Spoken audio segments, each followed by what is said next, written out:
Welcome to CompuNet Global Newscasts. News featured is taken from CompuNet Complete, our news, analysis and tracking service, and your comprehensive view of the regulatory landscape.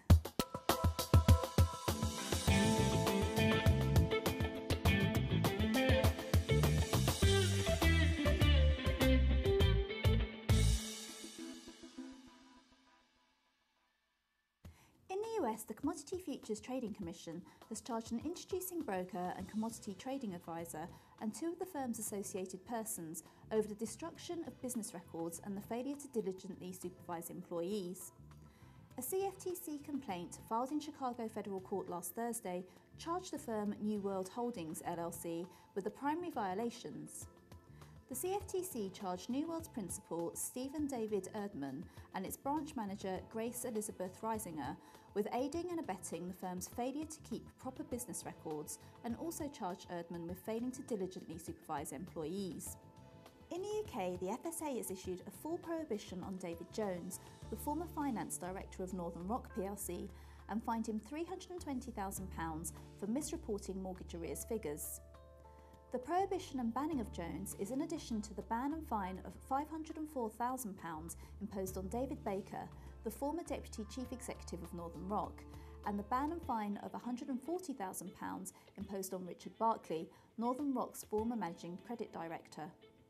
All three enforcement actions relate to the deliberate misreporting of mortgage arrears figures, which, if properly included in the 2006 annual accounts for Northern Rock, would have either increased the reported arrears percentage by more than 60% or almost trebled the stated possessions figure.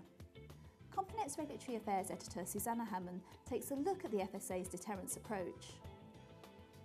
With the fining of Mr Jones, the former finance director of Northern Rock, the FSA's credible deterrence approach, particularly with regard to approved persons, has gone into overdrive. This is the third significant fine for the old Northern Rock team, and that team has found out all too clearly that not only will the FSA take systems and control failures very seriously, but it will also focus on what it sees as a lack of integrity. Mr Jones, as FD, was deemed to have found to have lacked integrity with regard to the quality and consistency of the reporting that went on with regard to mortgage arrears figures. It's probably not an exaggeration to say that Mr Jones is unlikely to work again in the industry given his fine. The Qatar Financial Centre Regulatory Authority has invited QFC firms to comment on numerous consequential rulebook amendments required to facilitate an electronic submission system for potential returns and regulatory forms.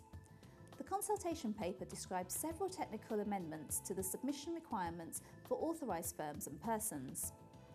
None of the proposed changes would constitute a major change to the regulatory regime, the QFCRA said, but added, nonetheless, the changes proposed may be of substantive effect and should be carefully considered.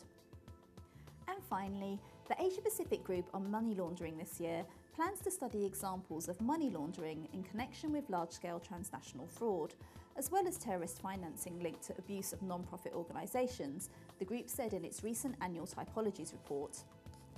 The group's Typologies Working Group said it would also discuss ways of extending its research into money laundering in connection with human trafficking. It is aimed at helping governments understand the nature of existing and emerging laundering threats and design effective strategies to address those threats.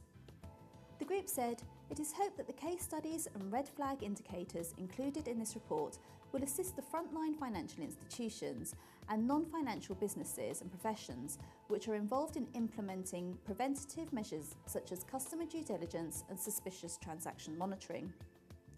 To read about these or any other stories from CompuNet in more depth, please log into compunet.com or contact us if you would like a free trial. Join us next week for another newscast from the CompuNet Global News team.